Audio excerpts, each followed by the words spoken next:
Welcome to my channel Deep Sleep Mission-DSM. As we begin, I would be delighted if you could share your location in the comments below. It's truly inspiring to witness how far this content travels and to connect with viewers from across the world. What really happened to the city that emptied overnight, the thing nobody wants to admit about Gary, Indiana, is this.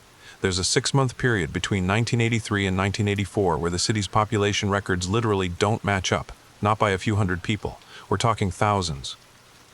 And the official explanation: Rust Belt decline, factories closing, people moving for work, but that's not what happened. I know this because my grandmother lived there. She was one of the last to leave, and before she passed, she made me promise to understand what she couldn't explain while she was still alive. But here's what haunts me most. She also made me promise not to dismiss what she'd experienced as merely coincidence or urban legend. Because what happened in Gary, it left traces, physical evidence, testimonies buried in archives, and a pattern that repeats in other cities, in other times, if you know where to look. Story begins now, October 1983. Gary was already struggling. The steel mills that had defined the city for decades were shutting down. Families were leaving in waves. But there was still life there, still people in the streets, still the sound of daily existence. My grandmother, Margaret. She'd lived in her small brick house on Jefferson Avenue for 32 years. She wasn't the type to leave easily. Her garden was there. Her church community was there. The library where she volunteered was there. People exaggerate how bad things are, she told my mother that fall. Yes, things are changing, but we adapt. We always do. Except something wasn't quite right. She first noticed it on a Wednesday in mid-October. The mailman didn't come. Not unusual on its own. But then Thursday came, and Friday, and the following Monday. Small thing, right. But Margaret paid attention to patterns. It was how she'd survived, how she'd raised 3 children on a single income. By noticing when things changed, she walked to the post office downtown. The building was open, the lights were on, but when she looked through the glass doors, she saw something that made her stop on the sidewalk for 5 full minutes. There was nobody inside, not a single employee. The mail sorting machines were idle. Letters sat in bins, accumulating.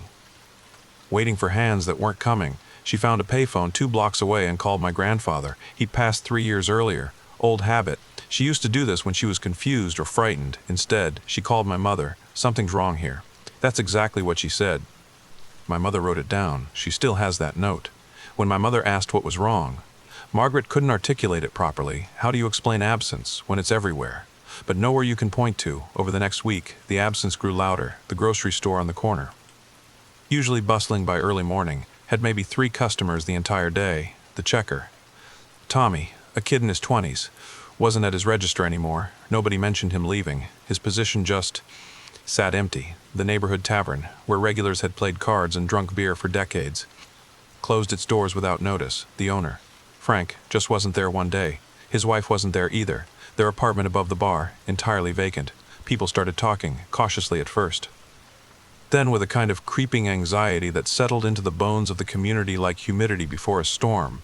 Where did everyone go? People would ask each other on the streets, but nobody had answers. Nobody had seen their neighbors actually leave. Cars weren't packed. Moving trucks hadn't come. People just weren't there anymore. My grandmother began keeping a list. I found it after she died, a small blue notebook with precise handwriting, each entry dated, October 19th, the Chen family, 3 doors down, gone, October 22nd. Pastor Roberts didn't show up for choir practice, October 25th. Saw approximately 6 fewer cars on Jefferson Street, October 28th. The entire shift at Miller's Hardware disappeared between opening and closing, October 31st. The town feels like it's holding its breath. By the end of October, she wrote one entry that would stay with me forever. The silence has a sound now. It's like holding your breath so long you forget why. And the worst part, I'm beginning to understand why they might have left. There's something calling, and I'm not sure I'll be able to resist much longer. That last line, she'd underlined it 3 times. Pressed so hard with her pen that the paper nearly tore. November came, and that's when things shifted from strange to impossible. My grandmother wasn't alone in noticing anymore. The local news sent a reporter, a woman named Rebecca Hayes. She was meant to do a puff piece about the mill's closing. Economic hardship, the changing face of industrial America. Instead, she started investigating the population discrepancy. The last official census headcount in 1980 put Gary at approximately 51,000 people. By November of 1983, casual estimate from those still living there was around 20,000. Acceptable loss for a struggling Rust Belt city. But when Rebecca actually tried to contact people, when she compared utility records, when she cross-referenced with hospitals and schools and employers.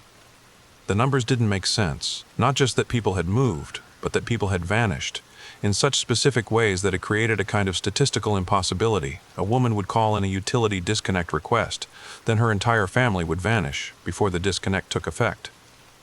Before the paperwork was even processed, a child would be withdrawn from school, the paperwork filed, and then, when the school reached out to the parents, their phone would be disconnected, their forwarding address empty. Rebecca drove through neighborhoods systematically, marking down which houses were dark, which ones showed signs of recent departure. What she found, she couldn't explain coherently. Entire blocks, maybe 30% of the houses, showed no signs of abandonment, but were completely unpopulated, doors unlocked, cars in garages, dinner plates on tables, TV sets still on, but nobody home. In one house on Madison Street, she found a child's bedroom, toys still scattered on the floor, a half-finished glass of milk on the nightstand. The milk had turned, had been sitting there long enough to separate and curdle. She called the police. They found nothing wrong, said the homeowners had simply moved away, that this was normal for a declining industrial city, but Rebecca kept pushing. She found something in the property records. Something that caught her attention enough to make her drive back to that house 3 separate times. The deed, the ownership history, showed that the house had been owned by the same family for 17 years, generations, practically speaking. Yet the property taxes had been paid by an automated bank draft, the utilities by auto-payment, as if the house was being maintained remotely by a system that had simply forgotten to ask whether anyone was actually living there anymore. She went to the police. Detective named Carlos Martinez took her seriously enough to actually listen. They probably moved away, he said. The exact kind of dismissal she expected, but when she pressed him, when she asked him directly, "Do you know of anyone who disappeared?" his face changed. "We have paperwork," he said carefully. "People who moved away. There's documentation." "But did you see them leave?" she asked. He didn't answer. That's when Rebecca made a decision that would change everything. She went to the municipal records office. A dusty basement archive maintained by an elderly man named Gerald, who'd worked there since the 1960s. She asked him a simple question. "In your time here, have you ever seen disappearances like this before?" And Gerald, who'd never mentioned this to anyone, who'd been afraid to even say it out loud, told her everything. There had been disappearances in Gary before. In 1974, another batch of about 300 people, gone within a 2-week period. He'd been there. He remembered it. Remembered filing the paperwork. Remembered the way the police insisted everything was normal. Remembered the way the disappeared people's names simply got shuffled into the relocated files and forgotten. Before that, 1967, another incident, smaller, maybe 100 people, but with the exact same pattern. The same serene calm that preceded it, the same absence of any actual evidence of people leaving. Rebecca asked him the crucial question. What changed? What was different about Gary in those years? Gerald hesitated. Then he pulled out maps, old city planning documents, blueprints for projects that never got completed. "The government," he said carefully. "There were surveys. Back in the 50s, they were looking at Gary. They were looking at all the industrial cities. They were surveying something. I never knew what, but it stopped, whatever it was. They stopped surveying." Rebecca asked what stopped them. "Nuclear contamination," he said quietly, "when they realized how much radioactive waste had seeped into the groundwater from all the steel processing. They shut down the surveys. They classified the reports. And they tried to make everyone forget it had ever happened." Rebecca's hands trembled as she wrote this down. She was beginning to see a pattern, a terrible, impossible pattern. But before she could pursue it further, before she could connect the dots between contamination and disappearances, something happened. Her editor, a man named Thomas, called her into his office. "The story's being killed," he said without preamble. "It's not running." "Why?" she demanded. He couldn't look her in the eye. "We received a call from someone in the state government. They asked us not to run it. They said it would cause panic. They said it was based on incomplete information. They said it would be irresponsible." "What's the real reason?" Rebecca asked. Thomas still wouldn't meet her gaze. "I was told that if we ran this story, if we made connections between Gary and contamination, that there might be legal ramifications for the paper. For me personally, they weren't subtle about it." Rebecca never worked for that paper again. She moved to Cleveland, and to my knowledge, she never spoke about Gary again. But not before she contacted my grandmother. I have their correspondence, just a few letters, brief, careful, clearly written by someone who was afraid of being read. In one, Rebecca mentions a pattern. She'd noticed that before people disappeared, they became increasingly quiet, unusually serene. Like people sedated. They smile too much, she wrote. When you pass them on the streets, they smile like they're remembering something wonderful, something you can't access, and I have a theory, it's terrible, but it's the only thing that makes sense. What if their minds are being redirected?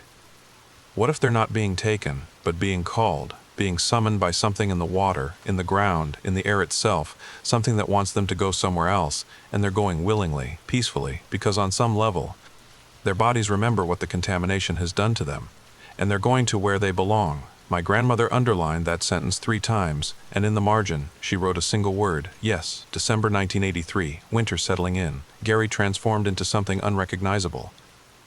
The streets had the atmosphere of a place already evacuated.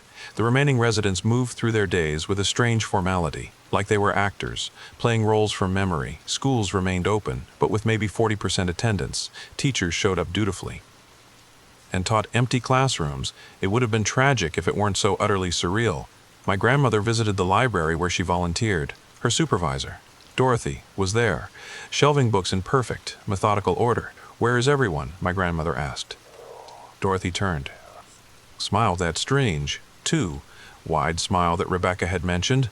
They found where they needed to be, those words. My grandmother couldn't shake them. Found where they needed to be. Not left, not moved, found. Where? My grandmother asked. Dorothy's smile faded slightly, like she was listening to something, hearing words that only she could process. "Down," she said finally. "They're all going down, into the places where the city was built on top of something else, something old, something that was here before the mills, before the steel, before us. And it's been waiting, all this time, waiting for us to make the land unlivable so we'd have no choice but to go to where it is." My grandmother stepped backward. "Dorothy, are you feeling all right?" "Better than ever," Dorothy said, and she returned to her shelving, moving with perfect precision. Exactly the right book, in exactly the right spot. Better than anyone who's left, that night. My grandmother sat in her kitchen and made a decision. She called my mother, told her to come get her, told her she was leaving, but she also told her something else. Something she'd been too frightened to mention before. "I can hear it too," she said. "Not with my ears, but somewhere else, somewhere inside. It's like a frequency that only certain people can perceive, and it's been getting louder. Every day, it's been getting louder. And I'm afraid that if I stay much longer, I won't want to leave." My mother drove up the next morning, and when she arrived, she understood immediately. The wrongness was palpable, like stepping into a room where all the air has been replaced with something else, breathable, but not quite right. The streets were nearly empty, but not abandoned. The people who remained moved with that strange serenity, that inexplicable calm. They waved to my mother's car as it passed, friendly, welcoming, but with no recognition of who she actually was. They packed what my grandmother could carry, clothes, important documents, photographs, and my grandmother's blue notebook, the one with all her observations. As they were loading the car, a neighbor, Mrs. Patterson, came out of her house across the street. She was carrying a suitcase. "You're going?" she asked, her voice dreamy, distant. "Yes," my grandmother said. Mrs. Patterson looked at the suitcase in her hands like she was surprised to be holding it. "I was going to go somewhere too, somewhere important. I can't remember where. But it's very important. I've been hearing about it, in my dreams, but also when I'm awake. There's a place, underground, where the old world is still waiting, and it wants us to come home." My mother pulled my grandmother toward the car as they drove away.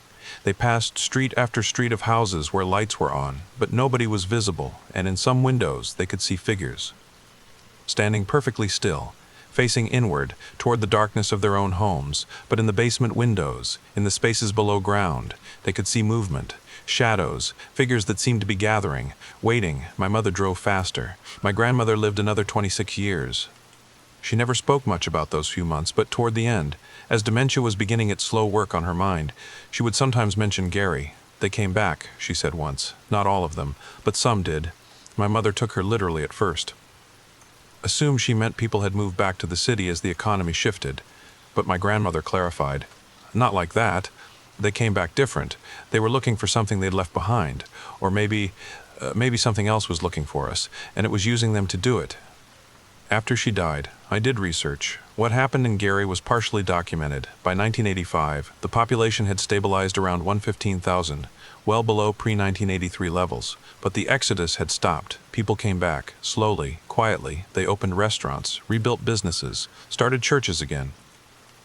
The city didn't thrive, but it recovered a baseline of normalcy. And here's the thing that nobody discusses, nobody admits. But it's there if you know how to look. The people who returned. They weren't always the exact same people who left. I say that carefully. They had the same names, the same memories, the same social security numbers, but they were different in ways that were hard to articulate, but definitely there. They seemed older, all of them, even the youngest, like they'd lived additional years that nobody else could account for, and they were calm, in that serene, unsettling way that my grandmother had noticed in Dorothy. But there was something else, something my grandmother hadn't mentioned until very late in her life, when she was already mostly gone, when she was drifting between worlds. They brought things back with them, she whispered one afternoon. Not physical things, but knowledge, understanding. They knew things about the earth, about what was underneath, about what had been waiting, and they stopped being afraid of it. They accepted it, made peace with it. Peace, I asked her, or partnership, she said. I'm not sure there's a difference. I visited Gary 3 times, trying to understand. I drove through the neighborhoods where entire populations had vanished. I found records, fragments of stories, nothing that fit together into coherent explanation. The post office eventually reopened.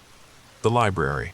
The schools filled with students again. The city continued forward, but something essential about it had changed. Something irreplaceable had left, and what returned wasn't quite the same thing. On my second visit, I went to the municipal records office. Gerald, the old archivist, was long retired, but I found someone who'd worked with him, a younger woman named Susan.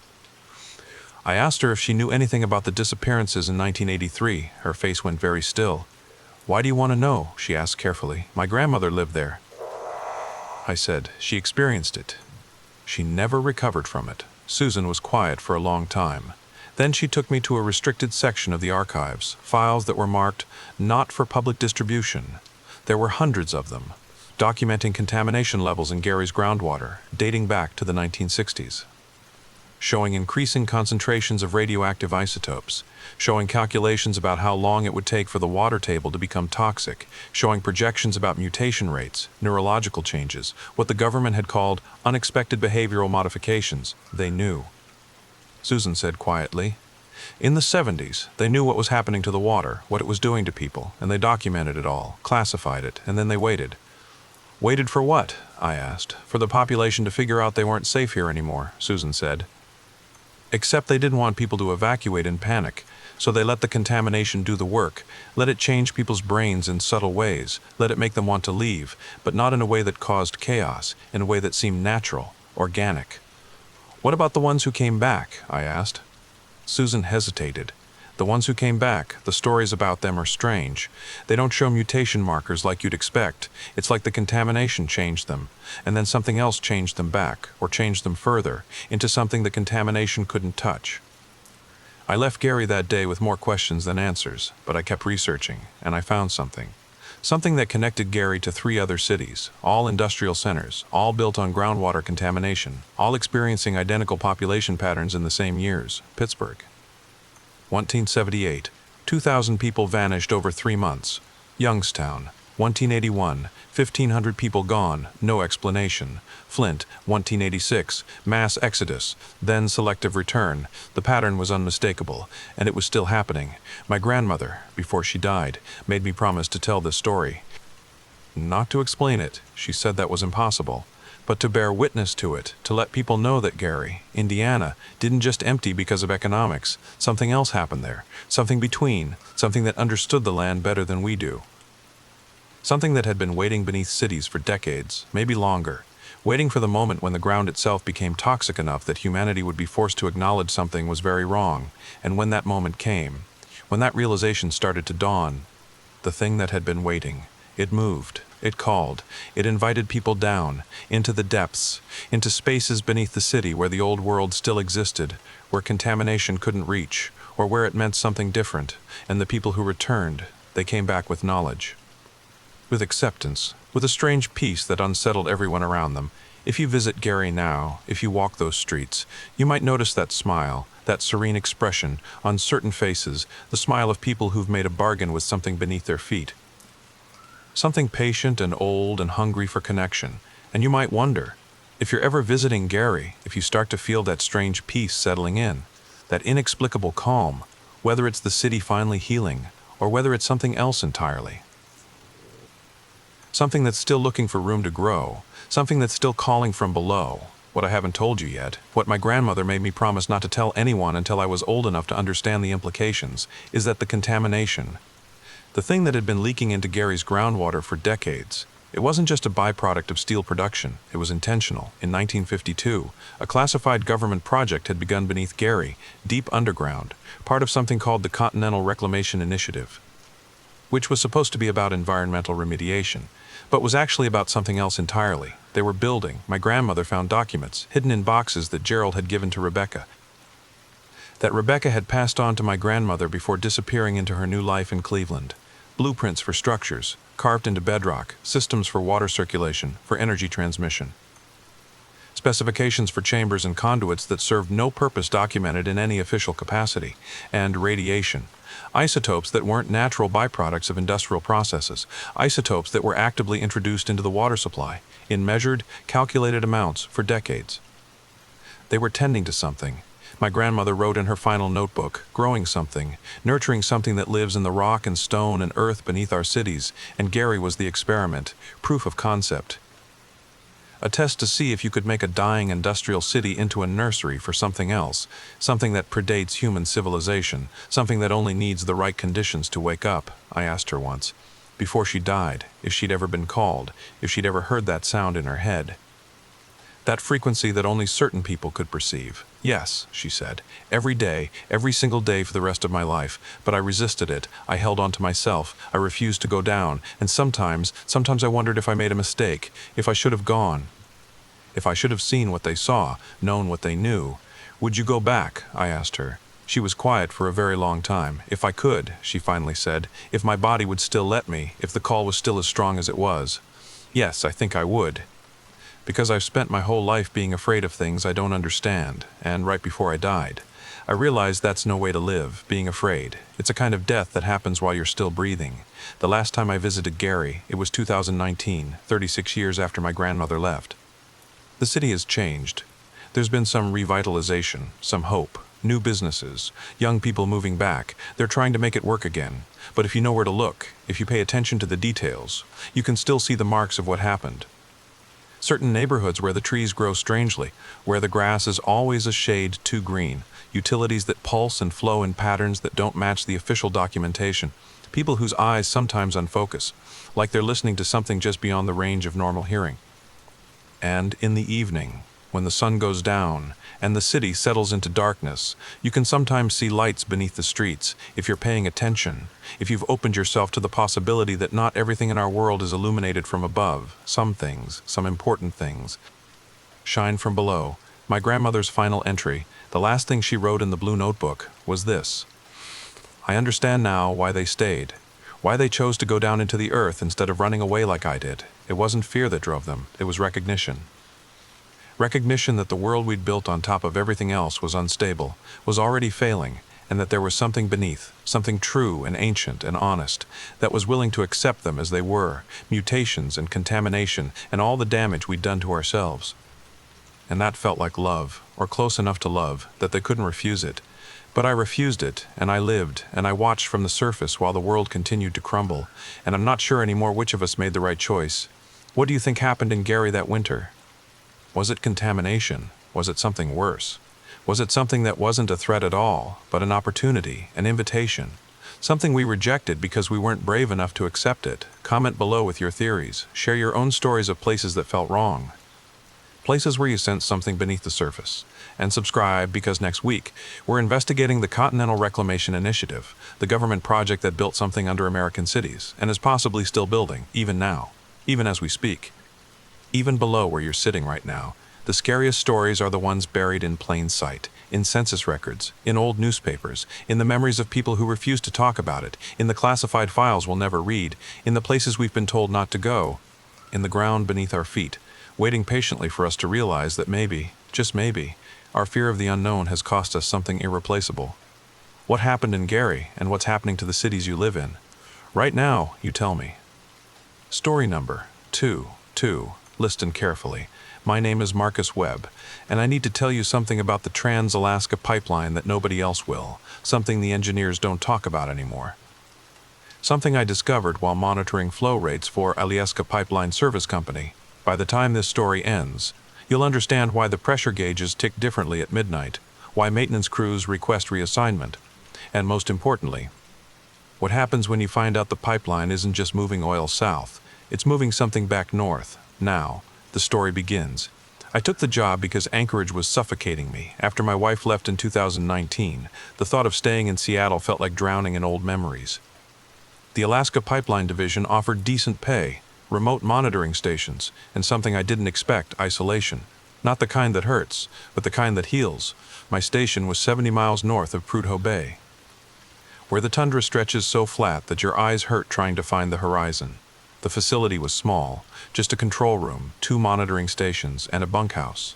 I was one of 4 technicians rotating in and out monthly. The readings I collected were routine: oil viscosity, temperature, flow rate, pressure.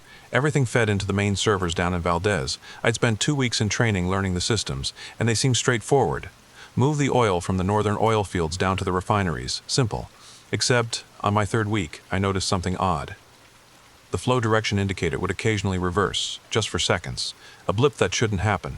I reported it to my supervisor, Dave, who laughed it off. Old equipment. Webb. Happens all the time. The pipeline's been running since 1977. Glitches are part of the package. But it didn't feel like a glitch.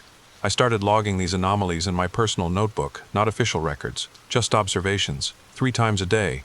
The reversals would occur at random intervals, sometimes an hour between events, sometimes 12 hours. The pattern made no sense, until it did. I realized they occurred during specific weather conditions, when the temperature dropped below 30 degrees Fahrenheit, and only when the wind came from the north, from the direction of the Arctic Ocean. One evening, while I was reviewing the data on my screen, the lights flickered, just once. The facility hummed around me, that low electrical vibration you feel in your bones. But that flicker meant something in the backup generators. I went to check. The generator room was warm despite the brutal cold outside. I could see my breath, but only barely. As if something was heating the space from within. The generators looked fine, humming steadily, but there was a smell, metallic, like blood mixed with iron and something chemical I couldn't place. I didn't stay long. That night, I couldn't sleep. I'd read somewhere that isolation can make you paranoid, make you see patterns where none exist. Carl Jung wrote about the psychological torment of long darkness, the way the mind fills silence with its own creation. Maybe Dave was right. Maybe I was seeing things that weren't there. But I couldn't shake the feeling that the pipeline was trying to tell me something. I spent the next week documenting everything more systematically. I created spreadsheets with timestamps, weather conditions, barometric pressure, wind direction, solar activity, everything. Because if I was going to convince myself this was real, I needed data, cold, objective facts that couldn't be dismissed as the ramblings of an isolated man. The reversal pattern strengthened. It became undeniable, every night between 11 p.m. and 3 a.m. When temperatures dropped and the northern winds swept down from the Arctic, the flow indicator would spike in reverse, for anywhere between 3 and 7 seconds, like something was trying to push the oil backward, trying to reclaim what had been taken. I even considered the possibility that it was deliberate, sabotage. But who would sabotage a pipeline in one of the most remote locations on Earth? And why the specific timing? Why only at certain temperatures, on a particularly brutal night, when the wind chill hit minus 60 degrees? I made a decision that I can't quite explain. I suited up in the heavy weather gear and walked out to the nearest pipeline segment, about a quarter mile from the facility. The wind was howling. It sounded almost like language, like something trying to communicate across the frozen wasteland. I put my gloved hand on the pipeline. The metal was cold. Of course it was cold. But there was something else. A vibration, subtle, almost imperceptible, like a pulse, like the metal itself was alive and breathing. That's when I heard my name, not shouted, whispered, carried on the wind. Or maybe not on the wind at all, maybe inside the wind, as if the sound was woven into the very air itself. Marcus. I stumbled backward.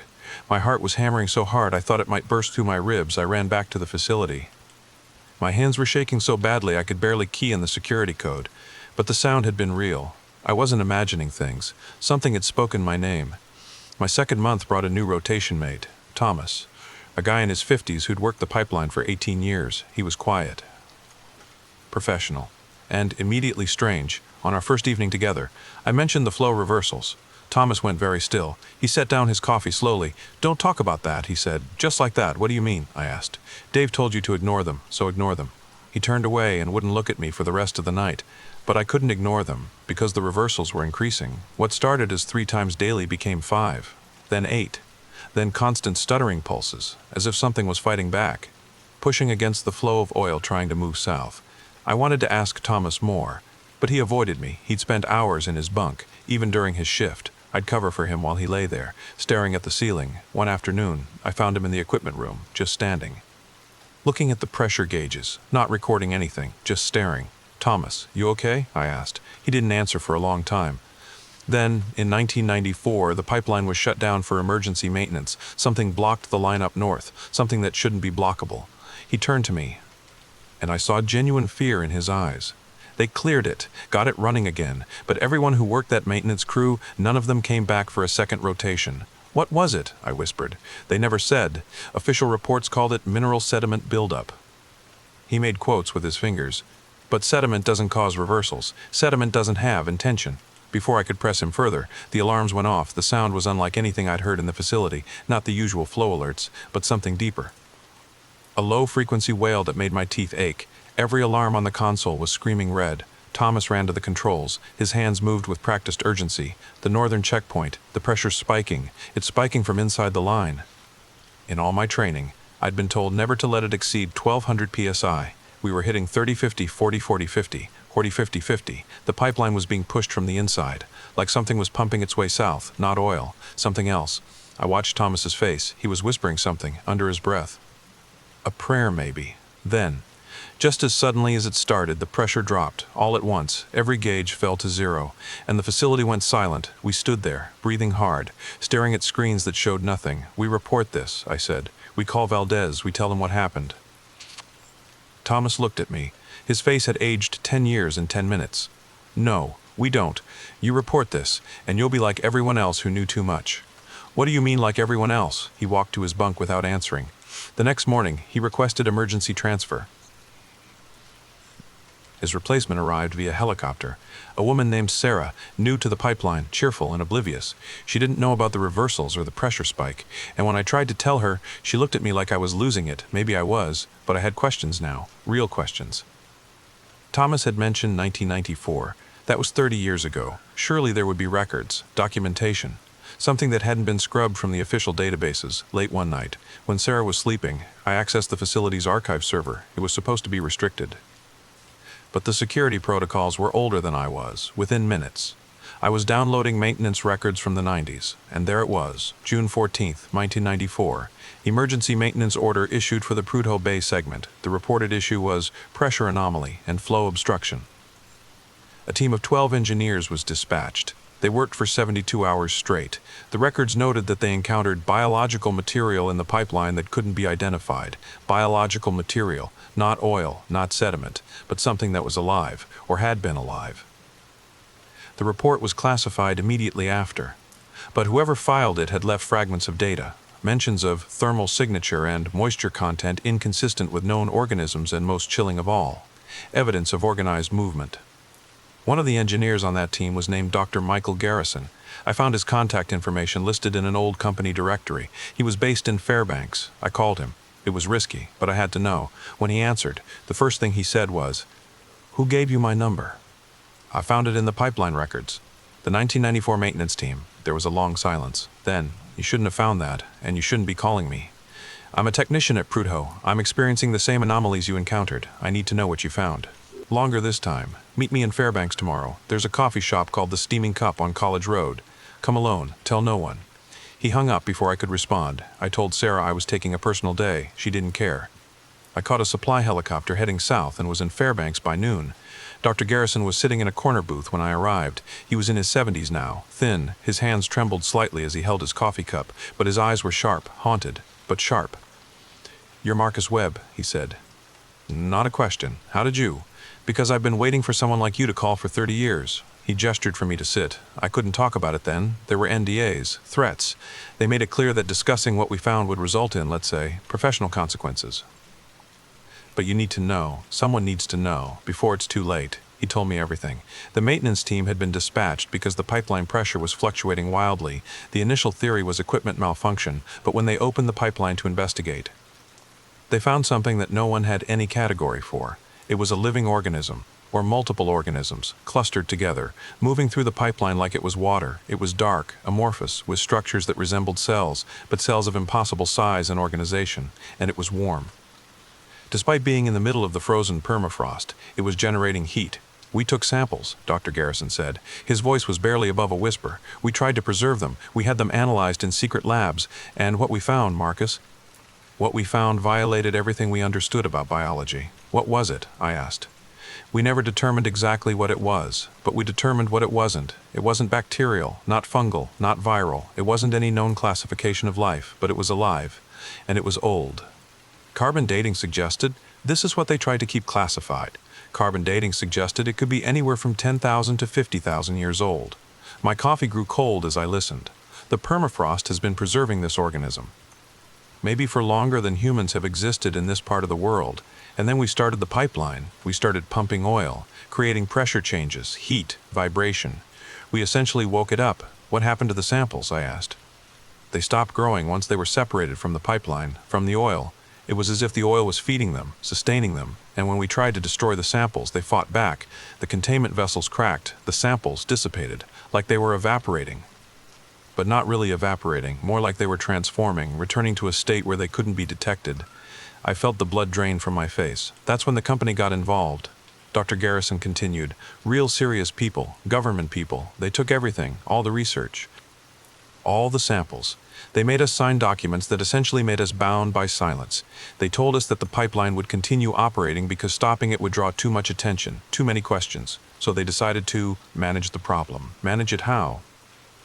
By letting the organism feed, by understanding its life cycle, by studying it from within the running pipeline where it couldn't be removed or examined or understood by anyone outside the company. They created protocols, ways to monitor it without alarming the public.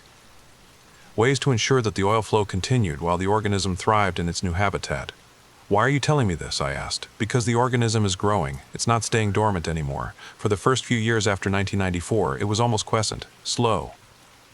The pressure reversals were minimal. But starting around 5 years ago, they started accelerating. The organism is learning, it's adapting to the pipeline, and it's starting to push back, to try to reverse the flow, to try to return to the source. He leaned across the table. His trembling hands gripped the edge. The pipeline wasn't built to function in reverse. The pumping stations, the valves, the entire infrastructure. It's designed for one direction only, but if something inside it is strong enough, persistent enough, to reverse the flow, the consequences would be catastrophic. The pressure points could fail, the pipeline could rupture, and if it ruptures, if all that oil spills out along with whatever's in that pipeline, we're looking at an environmental disaster that would dwarf Exxon Valdez. We need to report this, I said. We need to go public, alert the authorities. To what end? Dr. Garrison asked quietly. The authorities already know. They've known for 30 years. The only reason they let us live, let us have jobs, let us exist, is because we kept quiet. And you're about to have the same choice. He stood up. Placed a $50 bill on the table. Go back to your station, finish your rotation, document what you're seeing, but don't tell anyone, don't send emails, don't make phone calls, just observe. Because you need to understand what's actually happening before you decide what you're going to do about it. He walked out before I could respond. That night, I couldn't sleep. I didn't even try. I took the first helicopter back to the station. Sarah was reading a book when I arrived. She asked if everything was okay. Fine, I told her. Family stuff. The lies came easier than I expected. My final 2 weeks at the station transformed completely. I stopped thinking of the reversals as anomalies. I started thinking of them as communication, as a learning process. I reviewed every piece of data I could access. And a pattern emerged, a clear, undeniable, terrifying pattern. The organism was learning the pipeline schedule. It was timing its pressure reversals to coincide with specific oil delivery cycles. It was studying the system, testing its boundaries, finding weak points, and it was growing stronger. The pressure spikes increased. The reversals lasted longer. And then, on day 41 of my rotation, something changed. The flow didn't reverse. It stopped completely. Every gauge went to zero. The entire pipeline, from Prudhoe Bay all the way to Valdez, suddenly held no pressure, no flow, nothing. Sarah and I stared at the screens. That's impossible, she whispered. The pipelines never just stopped. Call Dave, I said. But before she could, the alarm started, not the pressure alerts, but the environmental sensors, the ones that monitored the ground around the facility, and they were all registering the same thing. The permafrost temperature was rising, not melting, rising, in coordinated sections along the entire length of the pipeline. The frozen ground was warming. From the inside, from deep beneath the surface, and then the pressure started rising again, but differently this time. The main gauge started climbing, but so did the satellite gauges. Every checkpoint along the pipeline, north and south, was showing increasing pressure simultaneously. "That's not possible," Sarah said. "The pipeline can't build pressure like this. There are pumping stations, there are valves. You can't just pressurize the entire system at once." But something was. The pressure climbed higher, higher than I'd ever seen it. 1900 psi, 1900, 1900, 1900, 2000. The needle was pegged. The system was overclocked. And the alarms weren't just sounding anymore. They were screaming. I ran to the window and looked out at the pipeline. And I saw something that I still have nightmares about. The metal was moving, not visibly, but there was a distortion. Like the pipeline was rippling from the inside. Like something massive was pushing against it, testing it, probing for weak points. That's when I understood. The organism wasn't trying to reverse the flow anymore. It had moved beyond that. It was trying to break free, to return to the surface, to escape the pipeline and reclaim its place in the Arctic. Sarah was on the phone with Dave. Her voice was shaking. "The system is overpressurized. We need to vent. We need to release pressure or the line's going to rupture. Don't touch anything." Dave's voice came through the speaker. "Calm. Too calm. Let it stabilize. Dave, this is dangerous. We need to..." I said, "Don't touch anything. Monitor and report." He hung up. Sarah looked at me. "What do we do?" I was already moving toward the manual override, the emergency pressure release system. I had the access code. I had the authority. All I had to do was punch in the numbers and release the pressure before the pipeline failed. But I hesitated, because if I did that, if I released the pressure, what would come out? The organism, released into the atmosphere, free from its 50-year-old confinement, returning to its source, spreading across the Arctic like a fog. And if I didn't release the pressure, the pipeline would fail, an ecological catastrophe, billions of gallons of crude oil spilling into the permafrost, the Arctic ecosystem destroyed, and possibly worse, the organism escaping through the rupture, spreading across the tundra. Either way, we were facing an environmental apocalypse. I was reaching for the override when Thomas's voice echoed in my memory. If something that old, something that deep, something that's been sleeping for millennia, finally learns how to use our technology against us, what do we do then? The pressure gauge suddenly dropped, all at once. Every reading plummeted to zero. The alarms cut off abruptly, and the facility went completely silent for about 3 seconds. Then the external alarm started. The one that meant structural failure. The pipeline had ruptured. We couldn't see it from the facility, but the seismic sensors registered it. A rupture approximately 8 miles north. A massive breach in the main line. Oil and whatever else was in that pipeline was pouring into the Arctic. Dave was back on the phone within seconds. "Secure the facility. Issue a Level 3 environmental alert to the Alaska Department of Environmental Conservation. This is now an official pipeline rupture incident." "Should we report what we observed?" I asked. "The pressure fluctuations, the anomalies." There was a pause. "File a standard equipment failure report. Note pressure fluctuation possibly due to seasonal temperature changes or material stress. Nothing unusual, nothing remarkable. Do you understand?" I understood perfectly. "Yes, Dave." The next 18 hours were chaos wrapped in bureaucratic procedure. Environmental teams mobilized. News helicopters circled overhead. Environmental activists descended on Prudhoe Bay like locusts. The narrative became simple: old equipment failure. The pipeline had been running for nearly 50 years, metal fatigues, failure was inevitable. Nobody asked about the pressure reversals. Nobody asked about the weird temperature readings or the seismic anomalies. The official report would show what Dave had described: equipment failure. Nothing more. Sarah and I weren't told we were being transferred. We were simply informed that a helicopter was arriving to pick us up. Our rotation was ending early, but on my final night, I did something that I've never told anyone. I accessed the sealed files. The ones that required advanced authorization codes that I shouldn't have had access to. But somehow, after Thomas left and I'd been covering multiple shifts, those access codes had been left behind. Accidentally, obviously. The files contained decades of data. All the monitoring records from 1994 to present. All the pressure reversals. All the anomalies. All the evidence that something unusual was happening in that pipeline. And there were emails.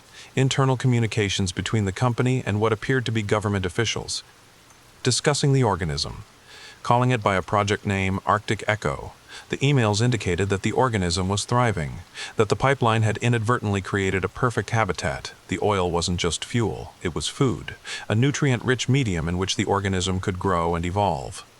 But there was something else. Emails from more recent years, from the past 5 years, indicating that the organism was becoming something more, something with structures that resembled neural tissue, something that might be capable of thought, or, at least, something resembling thought. One email from 3 years ago, written by someone named Dr. Sarah Chen from the CDC, stated, "The organism is exhibiting coordinated behavior. The reversals aren't random. They appear to be intentional. The organism may be attempting to communicate or manipulate the system. We need to determine its level of cognition before this situation escalates beyond containment." Escalates beyond containment. That was the phrase that made me realize we weren't dealing with an accident or even a biological curiosity. We were dealing with something that the government had classified as a potential threat, something they were actively monitoring but hiding from the public, and they'd been hiding it for 30 years. I copied everything to an external drive. Sarah was asleep when I did it. The helicopter arrived at 6 a.m. We were airlifted out by 7. By noon, I was back in Anchorage. By evening, I was on a flight to Seattle. 3 months have passed since I left the pipeline. The rupture was contained. The oil spill was managed. The news cycle moved on. There were news stories about environmental impact. There were fines issued to the company. Everything was processed and filed and moved into the past. But I couldn't move on. I spent weeks analyzing the data I'd stolen. The patterns were undeniable. The organism was intelligent. Or becoming intelligent. It was learning, adapting, coordinating its movements with the pipeline system, and after my transfer, the pressure reversals hadn't stopped. If anything, they'd increased. The organism was continuing its work, pushing, testing, learning how to reverse the flow. I needed to tell someone. But who? The FBI? They'd probably arrest me for corporate espionage and stealing classified information. The press? I had no credible proof, just stolen files and the word of a guy who'd worked at a pipeline and heard strange voices in the wind. I reached out to Dr. Garrison again. He told me to sit tight, to wait, because he believed something was coming, a larger event, something that would force the truth into the open. He was right. 6 weeks after the rupture, there was another one, this time at a different facility. 300 miles south, at a different pumping station. The official explanation was identical, equipment failure due to age and stress. But it was the third location where the real truth started emerging. An independent environmental scientist, Dr. James Walsh, had been monitoring the Arctic soil chemistry as a side project. He noticed something unusual in the soil samples near the third rupture site, organic material that didn't match any known species. Material that had trace quantities of the same isotope ratios as the primordial rock formations that the pipeline traversed. He published a preliminary paper, not in a major journal, but online, in a university database. The paper suggested that there might be an unknown organism living deep in the Arctic permafrost, an organism that might be affecting the pipeline somehow. The paper disappeared from the university database within 48 hours. Dr. Walsh's funding was mysteriously cut. His university position was suddenly in jeopardy, but I'd downloaded and saved his paper, and it confirmed what I already knew. I started reaching out to independent journalists, environmental organizations, scientists who weren't beholden to the oil companies or the government. I told them parts of the story, not all of it, just enough to pique their interest, just enough to make them curious. And eventually, one of them, a reporter named Monica Torres from the Alaska Environmental Journal, agreed to meet with me. We met in a coffee shop in Seattle. The same kind of nervous atmosphere that I'd had with Dr. Garrison. But Monica was different. She was angry. She wanted the truth, and she was willing to take risks to get it. I gave her the stolen files. I told her the whole story, from my first week observing the reversals. To the conversation was Dr. Garrison, to the rupture and what I'd learned about the organism. She listened without interrupting. When I finished, she sat back and said, "This is the biggest story of my career, but if I publish it, if I say that there's an unknown intelligent organism in the pipeline, I'll be laughed out of the industry."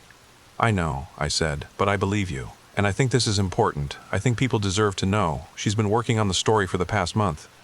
She has sources within the government. She's filing FOIA requests. She's building a narrative that's factual, documented, and undeniable. When her article publishes, everything will change. The company will deny it. The government will deny it. Scientists will debate whether my interpretation of the data is correct. But the conversation will have started, and once it's started, you can't stop it. So here's what I need from you, if you've made it this far, if you've listened to this entire story. I need you to think about something fundamental. We've been extracting oil from the Arctic for 50 years, pumping billions of barrels to fuel our cars, our homes, our civilization, and in all that time, we didn't stop to ask what else might be living in those deep places. What other forms of life might exist in the permafrost, waiting, sleeping, for something to wake them up? The Alaska pipeline pumps oil south. That part is true, but it also pumps something north, something ancient, something that's been dormant since before human civilization existed. And every pump, every cycle, every pressure change is feeding it, helping it grow, helping it learn. And here's the question that keeps me awake at night. What happens when it becomes strong enough to reverse the flow completely? What happens when it forces all that oil back to the source? When it returns home, because I don't think the organism wants to escape. I don't think it's trying to break out into our world. I think it's trying to return to where it came from, to the deep places beneath the Arctic, to reclaim its domain from the oil we forced into it. And if it succeeds, if the pipeline reverses completely, what does that mean for us? For our power grids, for our transportation, for the entire infrastructure we built on the assumption that oil will always flow south?